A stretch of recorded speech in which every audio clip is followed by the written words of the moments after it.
옆 사람과 좀 인사 나누시면서 말씀에 떡을 떼기를 원합니다. 늘 영혼이 살아있어야만 합니다. 함께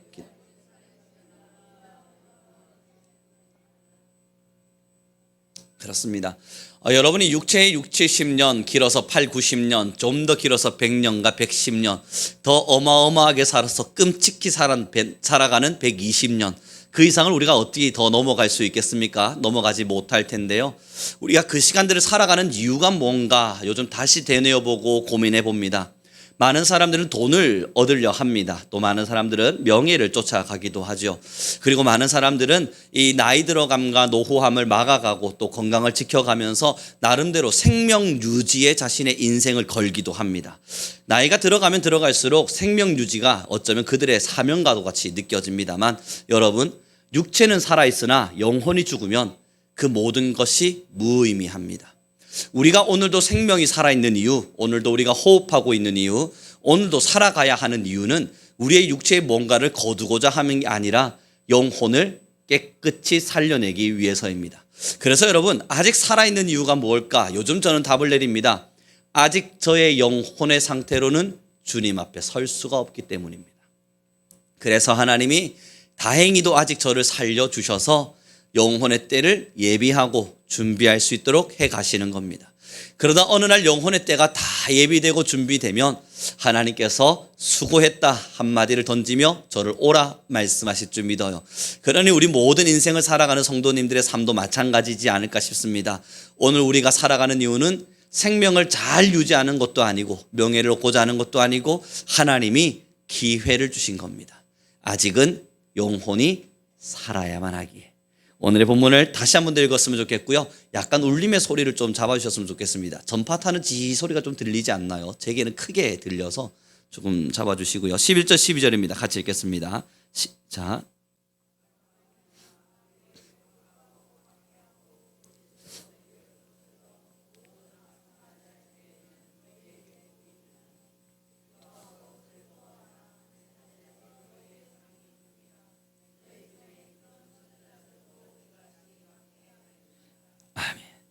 여러분, 너무나 귀한 말씀이죠. 결국은 박해를 받는다 하는 것은 우리에게 있어서 하나님이 주시는 또 다른 상, 하나님이 주시는 영원한 생명 안으로 들어갈 수 있는 기회를 얻는 겁니다. 그러니 우리가 하나님의 나라를 위해서 박해를 받는다면 이것은 두려워할 일도 아니고 우리가 겁낼 일도 아닙니다.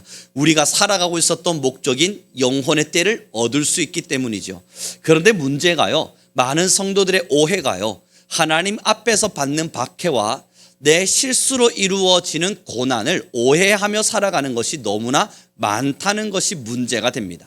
결국은 하나님의 말씀 때문에 박해받는 것이 아니라 신앙이라고 하는 가면 안에서 나의 실수로 인해서 일어나는 많은 고난을 나는 이거 하나님 때문에 받는 박해입니다 하며 우겨 싸듯이 그 고난을 참아내는 성도가 많이 있는 거예요. 그래서 그 고난을 참아내면서 하나님, 나는 왜 이런 고난을 당해야 됩니까? 질문하고 하소연하지만 하나님은 늘 말씀하세요. 나는 너에게 한 번도 그런 고난을 준 적이 없다.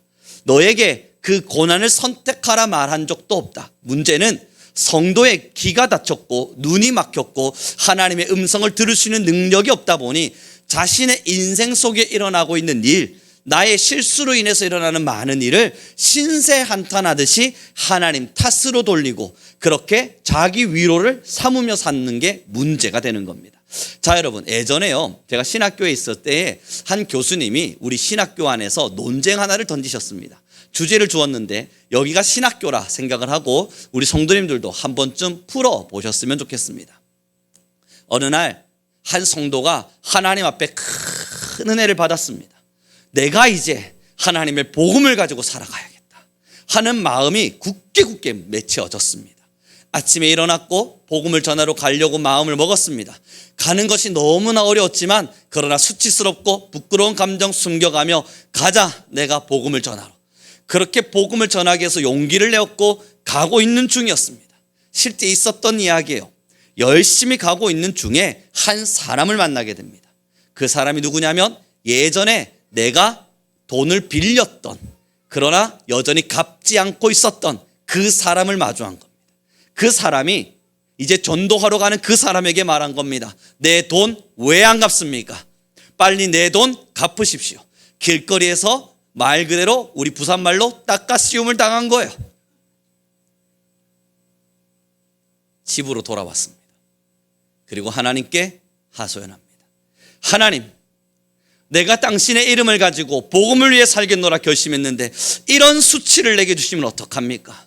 하나님의 복음을 가지고 말씀을 가지고 내가 전달하고 하나님의 말씀을 전하겠노라 선포했는데 길 가는 중에 이런 일을 만나게 하셔서 나의 수치를 이 주변 사람들에게, 지역 사람들에게 나를 이렇게까지 부끄럽게 하시면 어떡합니까? 하나님의 복음을 전한다는 박해가 이런 것입니까? 하나님의 복음을 전함으로써 받는 박해가 이런 것이라면 저는 아직까지 감당할 능력이 되지 않습니다. 자, 여러분, 그리고 우리 학교 교수님께서 자신이 목회했던 현장에 있었던 일인데 그 성도가 이것을 가지고 상담하러 왔더라 라며 저희에게 문제를 내주신 겁니다. 저는 우리 성도님들에게 문제를 내어보죠. 이건 하나님 앞에서 받게 된 박해입니까? 자신이 뿌려놓았던 실수로 인해서 당한 고난입니까? 자신의 실수로 인해서 받은 고난인 거예요.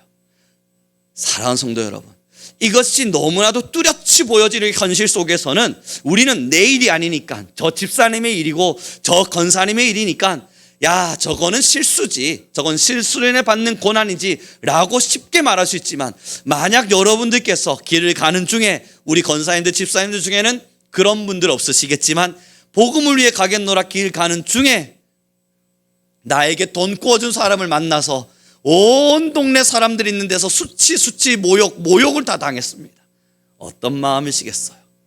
내 실수로 인한 고난이다 스스로 믿어지시겠습니까? 아니면 그래도 내가 선한 의도와 선한 뜻을 가지고 하나님 앞에 무언가를 해보겠노라 힘을 내었는데 하나님이 내 마음을 받지 않으시는구나 생각하시겠습니까? 어저께요, 한 학생을 만났습니다.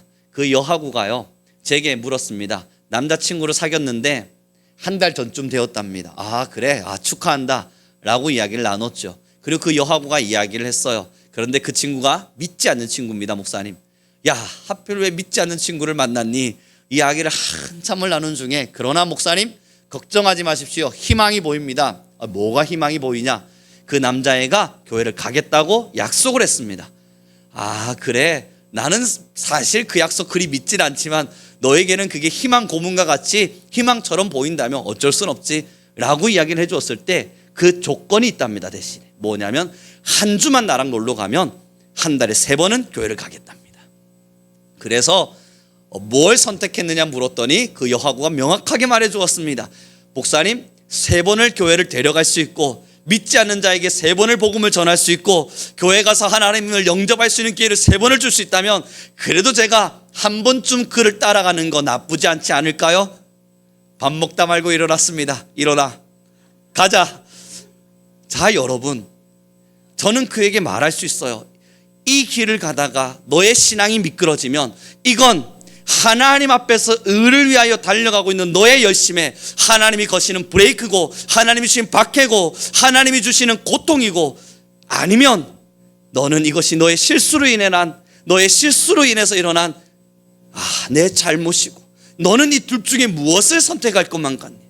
그래도 목사님, 저 3번은 영혼을 구원하기 위한 마음을 먹은 거 아닙니까? 그렇지. 그럼 이건 하나님 앞에서 옳은 게 아닐까요? 여러분, 이 정도 신앙 오고 내일이 아니니까 웃을 수 있죠. 이게 만약 내일이라면요.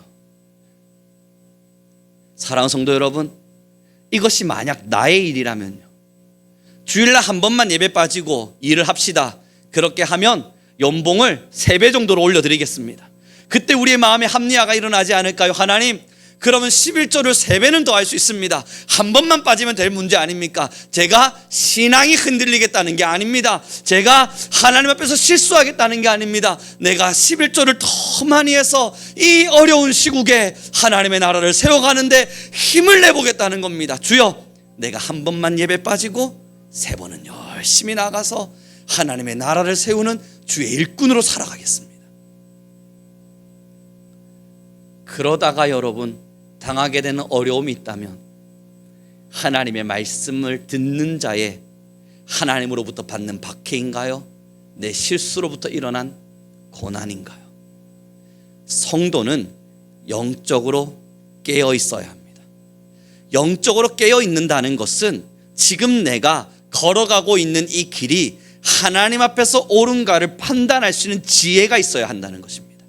하나님 앞에서 판단할 수 있는 지혜가 있다는 것은 나 중심적으로 생각하는 것이 아니라 하나님 중심으로 생각할 수 있는 힘을 가지고 있음을 말하는 겁니다. 사랑하는 성도 여러분, 우리 옆 사람에게 다시 한 번 더 인사했으면 좋겠습니다. 내 마음대로 생각하지는 맙시다. 그렇습니다. 결국 우리에게 주어진 숙제는 이 시대를 살아갈 때 박해를 받는 게 아닙니다. 사랑하는 성도 여러분, 지금 하나님께서 이 말씀을 주시니까 그래, 믿는 자에 있는 고난은 박해다, 나는 박해 받아야 된다, 박해 받으러 가자. 그러다가 돈 떼인 사람, 아니면 돈 빌린 사람한테 갚지 않아서 맞는 수모도 박해라고 말하고, 남자친구 잘못 사귀어서 넘어지는 것도 박해라고 말하고, 내가 하나님 앞에서 실수하면서 당하는 많은 일들을 다 박해라 말해버리면, 여러분 이 시대, 이 한국교회 여러분 아시지 않습니까? 한국교회 90% 이상의 성도들은 다 하나님 때문에 박해받고 있어요. 모든 성도들이 하나님 때문에 박해받고 있어서 힘들어 죽겠대요. 믿음을 걷는 게 너무 고달프고 곤욕스럽고 어렵대요.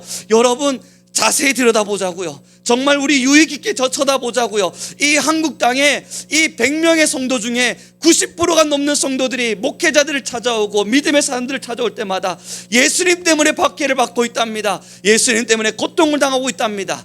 아니에요. 그럴 리가 없어요. 그러지 않아요. 그런 길을 하나님께서 요청하신 적이 없다고요. 의를 위하여 받는 박해는 그러한 박해가 아니었습니다. 사랑하는 성도 여러분, 지금 우리가 당하는 고난은 세상 모든 사람들이 당하는 고난과 똑같이 내가 내 인생을 잘못 설계해서 받는 고난인 겁니다.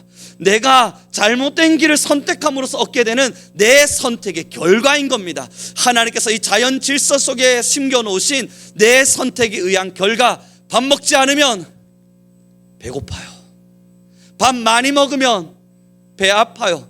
이게 당연한 결과이듯 공부 안 하면 성적 나빠요. 이게 당연한 결과이듯 우리의 인생이 게으르면 인생이 힘들죠. 당연히 우리 앞에 놓여져 있는 마땅한 결과들을 마주하면서 하는 겁니다. 그러나 신앙인들은 말합니다. 하나님으로 인해 고난받고 있다고요. 저는 이제 여러분, 하나님은 어떤 마음이실까 한 번쯤 이런 설교를 준비할 때마다 생각해 보건대 하나님도 억울하십니다. 하나님 입장도 너무너무 억울하십니다. 한 번도 고난이 준 적 없는 한 성도가 매일 새벽마다 찾아와서는 하나님 왜 나를 고난스럽게 하십니까? 하나님 왜 나를 고통스럽게 하십니까? 울고 있으니 하나님도 억울하십니다. 난 너에게 고통을 단 한 번도 준 적이 없는데 너는 왜 나 때문에 고난받고 있다 핑계대는가요? 그러면 여러분, 이건 뭘까요? 주일날 어린 시절 주일학교 많은 선생님들이 매번 이렇게 예를 들었지 않습니까? 주일학교 시간에 룰루랄라 룰루랄라 교회를 가고 있는데 옆에 있는 한 친구가 제게 와서 말해요. 우룡아 어디 가니? 아, 나 교회 가는 중인데. 야, 그러지 말고 오늘 우리 아빠가 놀이동산 데려간대. 너를 위한 거야. 우리 같이 놀이동산 가지 않을래? 그럴까? 나 놀이동산 갈까? 여러분, 박해인가요? 선물이죠. 의를 위하여 받는 박해 아닌 것 같지 않습니까? 이건 내게 주어지는 선물 같죠. 이게 박해입니다. 나에게 너무 달콤한 것들이 찾아왔고 나에게 너무 좋은 것이 찾아와서 선물처럼 느껴지는 이 장면 말입니다. 하나님께서 여러분들에게 돈다발을 안겨주셨습니다. 하나님께서 여러분들에게 수십억 수백억, 하나님이 아니죠, 말을 잘못했습니다. 사탄이 여러분들에게, 아니 이 사회가 여러분들에게 수백억 수천억의 자산을 남겨주었습니다. 하나님으로부터 받은 축복인가요? 사랑하는 성도 여러분, 이것이 의를 위하여 받는 박해가 될 수 있습니다. 이 모든 것을 내려놓을 수 있을 때 말이에요. 박해는 말 그대로 수모를 당하는 것을 말하지 않습니다. 내게 축복 같아 보이는 현장, 내게 기분 좋아 보이는 현장, 하나님께서 주시는 너무 좋은 선물같이 느껴지는 현장, 그 안에서도 정말 이게 하나님이 주시는 선물일까? 아니면 하나님께서 내게 주신 유혹일까? 아니면 사탄이 나를 넘어뜨리기 위한 시험일까? 명확하게 하나님의 힘과 지혜를 가지고 볼 수 있는 그 사람. 사랑하는 성도 여러분, 힘드시죠? 저도 신앙을 해보니까 하나님 핑계대는 것이 가장 편했습니다. 조금 어려우면 하나님의 큰 뜻이 있을 것이라 말하는 것이 가장 편했고요. 조금 눈물 날 만한 일이 일어나면 하나님의 이름 때문에 받는 박해라고 핑계대는 것이 저의 인생에 가장 편했습니다. 다 하나님 탓으로 돌려보는 거예요. 한 번쯤 힘드니까 이것도 아버지 탓, 어려우니까 이것도 하나님 탓, 내가 뭔가 하다가 안 되면 내가 잘못한 것이 아니라 하나님께서 다 큰 뜻을 가지고 있으신 것, 그것도 하나님 탓. 그러나 그 뜻대로 잘 이루어지지 않고 1년을 기다리고 2년을 기다려도 되지 않으면 하나님께서는 나를 사랑하지 않는 것만 같은 이것도 하나님 탓. 다 하나님 탓으로 돌려놓고 나니 이 마음이 얼마나 편한지 몰라요. 사랑하는 성도 여러분, 저는 우리 성민교회 모든 성도님들이 건면합니다. 하나님은 지금도 사랑이셔서 여러분 한 분 한 분들을 가장 끔찍히 아끼십니다. 그러나 우리가 탓할 수 있는 대상은 아닙니다. 나의 편한 신앙을 위해서 하나님께 핑계대고자 한다면 이것은 우리의 마음은 편할 수 있으나 우리가 올바른 신앙의 길을 걸어가고 있는 것이라 말할 수 없습니다. 우리 모든 성도님들이 건면하면 이제 다 같이 영을 깨우십시오. 오늘부터 우리가 걸어가는 길은 나의 영혼을 살리는 길이라 하나님 앞에서 내 영혼이 어떻게 가야만 하는지를 고민하고 하나님 앞에서 내 영혼은 어떤 길을 가고 있는지를 늘 살펴보는 우리 교회가 되기를 바라봅니다. 힘들다고 다 박해가 아니고요, 아프다고 다 아버지가 주신 게 아닙니다. 눈물 난다고 다 주님께서 허락하신 것이 아니고 성도라고 해서 성도가 받는 고난은 다 하나님으로부터 온 박해라는 오해에서부터 벗어나셔야 합니다. 우리의 삶은 하나님 앞에서 하나님의 뜻을 따라 그저 걸어갈 뿐입니다. 박해란 이름도 때로는 축복이란 이름도 그래서 쉽게 붙이기가 참 어렵습니다. 오늘 본문을 한 번 더 보았으면 좋겠습니다. 11절 12절인데요 함께 읽고요, 부탁드리는 것은 방송실 혹시 안 되면 내버려 두십시오. 11절 12절입니다. 같이 읽겠습니다. 함께 읽습니다. 시작.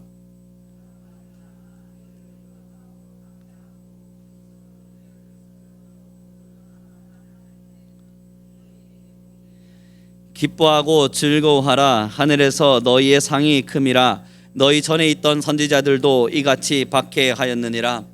제가 오늘 원래 설교를 준비하고 올라올 때 핸드폰을 가지고 올 생각이었습니다. 왜냐하면 어제 한 친구의 문자가 있었고 그 문자를 정확하게 제가 토시 하나 틀리지 않고 하나하나 읽어드리고 싶었기 때문입니다. 그런데 습관이 무섭다고 교회 오자마자 핸드폰을 놔두고 올라와 버려서 하나하나 토시 하나 틀리지 않고 읽어드릴 수는 없는데요, 어제 채플의 시간에 한 찬양단에 섰던 남학생, 21살짜리 남학생입니다. 그 남학생이 어제 카톡이 왔었습니다. 그 카톡 속에 많은 이야기가 담겨 있었는데 그 중에 하나가 이런 내용이 기록되어 있었습니다. 그 앞에 서서 찬양을 하다 보면 조는 아이들도 있고 듣지 않는 친구들도 있다는 게 참 힘이 듭니다. 그리고 우리를 조롱하듯이 쳐다보고 때로는 우리를 조롱하고 있는 아이들을 보면서 내 마음이 모욕을 당하는 것만 같아 괴롭기도 합니다. 그러나 어제 채플을 들이다보니 한두 세 사람 그나마 더 고개를 들고 찬양에 귀 기울여 주는 것만 같아서 아, 하나님의 은혜인가 싶어 참 많이 감사했습니다. 내가 조금만 더 하나님 앞에 올바른 예배를 드리기 위해 결단만 한다면, 내가 하나님 앞에 바른 예배를 드리기 위해서 힘만 낸다면 그들 영혼 한 사람은 더 깨울 수 있겠구나, 그 영혼 한 사람은 더 세울 수 있겠구나 하는 마음이 들어서 나를 반성하게 되었습니다. 저는 더 하나님을 열심히 찬양하는 사람, 하나님을 더 열심히 예배하는 사람이 되어보겠습니다. 그래서 그 중에 우리를 조롱하는 많은 사람들이 있을지라도 그 중에 한 영혼이라도 더 찬양에 귀 기울일 수 있도록 제가 하나님을 더 열심히 예배해 보겠습니다. 박해입니다. 이것이 박해입니다. 여러분 21살 얼마나 어린 나이예요. 똑같은 동급생 그들이 앉아있는 자리입니다. 학교를 다녀보면요, 여러분 그 자리에서 찬양을 하고 있으면 지나가는 아이들마다 다 알 겁니다. 야, 쟤 그때 찬양했던 걔야. 야, 쟤가 바로 그 찬양하는 그 찬양팀 개야. 알죠? 여러분 경험 안 해보셔서 모릅니다. 앞에 서 있으면 정말 학생들은 조롱을 합니다. 여러분 그저 이 여러분들과 같이 아름다운 모습으로 예배를 드리는 것이 아니라 말 그대로 조롱을 합니다. 그 조롱하는 현장이 하나하나 눈에 박힐 때 21살의 어린 나이의 마음에는 상처받을 수 있다고요. 그 마음은 견디기가 어려울 거라고요. 만약에 제가 21살에 그 경험을 했다면 저는 당장 도망갔을 겁니다. 그런데 그 친구가 말하잖아요. 조롱받는 것만 같아서 때로는 너무나 힘이 들지만 그래도 한두세 사람이 더 고개를 들고 어제 채플의 시간에 예배에 집중하고 있는 모습을 보니까 나만 예배를 더 잘 드리면, 나만 하나님 앞에 좀만 더 잘 살면 내가 예배를 드릴 때 건성건성하지 않고 조금만 더 하나님을 알려주기 위해서 힘을 다해 찬양하면 한 영혼은 더 깨울 수 있겠구나 하는 마음이 들었다고요. 여러분 이게 박해예요. 박해는 언제 찾아오는지 아십니까? 그 영혼을 살리기 위해서 나의 애간장이 녹아지기 시작할 때요. 그 영혼 한 사람을 살려내기 위해서 내 영혼이 녹아드는 것만 같은 힘을 다하고 있을 때요. 내 인생이 위해서가 아니고요, 내 삶을 위해서도 아니고요, 내가 살아가는 길을 위해서도 명예를 위해서도 내가 얻고자 하는 것을 갖고자 하는 것도 아니고요, 하나님의 의를 위하여 받는 박해는 한 이유밖에 없습니다. 죽어가는 영혼, 사탄의 밥이 돼버린 영혼, 그 영혼의 제사슬을 끊고 그 사람을 하나님께로 내려오기 위하여 내 영혼이 그 영혼 때문에 애간장이 타고 있을 때 그 불일는 마음 속에서 일어나는 것이 박해의 현장입니다. 여러분 한국교회 정말 90% 이상의 성도가 하나님의 말씀 때문에 박해받고 있다 생각하십니까? 아니요. 그 90% 중에 99%는 새빨간 거짓말 속에 속아 넘어가고 있는 겁니다. 왜냐고요? 영혼을 위한 애간장이 한국교회에 그토록 불타오르고 있었다면 우리 한국교회가 이렇게 죄 가운데 넘어지지 않았을 겁니다. 우리 한국교회가 이렇게 쉽사리 하나님의 말씀에서 떠나가지 않았을 겁니다. 지금 한국교회가 점점 쇠퇴의 길을 걸어가고 있는 이유는 신앙인들의 신앙이 예전과 같지 않았기 때문이라는 걸 우리 너무나 잘 알고 있습니다. 사랑하는 성도 여러분, 내 인생의 잘못된 선택은 끊임없는 고난을 만들고 실수를 만들고 넘어짐을 만듭니다. 복음을 전하러 가다가 굴렁 넘어져서 돌부리에 넘어졌을 때 내가 주위를 잘 살펴보지 않아서 넘어진 것을 하나님 탓할 수 없는 겁니다. 사랑하는 성도 여러분, 영혼을 위해 애간장이 타야 합니다. 내가 조금만 더 기도하면 영혼 살리겠지. 내가 조금만 더 예배 열심히 드리면 영혼을 깨울 수 있겠지. 그 영혼을 살리고자 하는 애간장이 타노가 흐를 때 그제서야 작은 박해들이 우리의 인생에 찾아옵니다. 그것이 아닐 때에는 저는 우리 성도님들 모두에게 답을 드립니다. 박해가 아닙니다. 내 선택에 의한 고통입니다. 내 선택에 의한 실수입니다. 이제 말씀을 정리해 갔으면 좋겠습니다. 사랑하는 성도 여러분, 저도 아까 말씀드린 것처럼 비슷합니다. 여전히 그렇습니다. 제 인생에 조금 힘듦 찾아오고요, 제가 의도하지 않았던 일들이 찾아오면 하나님 탓하는 게 여전히 저에게도 습성처럼 남아 있습니다. 하나님 때문이다, 하나님의 말씀 때문이다, 하나님의 말씀을 지키느라 그렇다, 하나님께 그 탓을 돌리는 것이 저한테도 너무나 쉬운 일인지라. 사랑하는 성도 여러분, 설교하고 있는 저는 괜찮냐고요? 아닙니다. 저도 그렇게 살아가는 부족한 성도고 부족한 신앙인입니다. 그러나 이 말씀을 여러분들에게 증언함은 제가 그것을 잘 해내고 있기 때문이 아니라 함께 부족하나 깨달아 보자는 겁니다. 함께 연약하나 같이 우리의 불편함들을 마주하고, 저도 저의 불편함을 마주하고, 우리 성도님들도 우리 성도님들의 마음의 불편함들을 마주해 가면서 우리의 영혼을 진짜 아름답게 주님의 품 안에 안길 수 있도록 잘 정돈해 보자는 겁니다. 왜냐고요? 오늘 생명이 주어진 이유는 내게 하나님께서 좀 더 나은 명예를 주고자 하는 것이 아니라 영혼의 때를 준비하기 위한 기회로 주신 거니까 우리 함께 말씀의 불편함 앞에 서서 같이 마음을 정돈해 보는 거예요. 그래서 저도 하나님 탓하지 않기 위해서 노력하며 살아가는 사람입니다. 조금 힘듦 찾아오고 어려움 찾아오면 이거 복음 때문이다 라는 탓하지 않으려고 노력합니다. 때로는 체포 시간에서도 조롱하는 눈빛에 찾아오면 이것도 하나님 탓하지 않으려고 마음 먹고 있습니다. 내가 좀 더 예배를 잘 준비하지 못해서다. 사랑하는 성도 여러분, 하나님으로부터 의를 위하여 받는 박해, 그 많은 박해의 현장이 우리 성도님들에게 이루어지길 바랍니다. 그러나 내 실수로 인해 받아오는, 나의 잘못된 선택으로 인해 찾아오는 작은 고난이 박해처럼 여겨지지 않기를 또한 바랍니다. 기도하겠습니다. 주님, 너무나 감사합니다.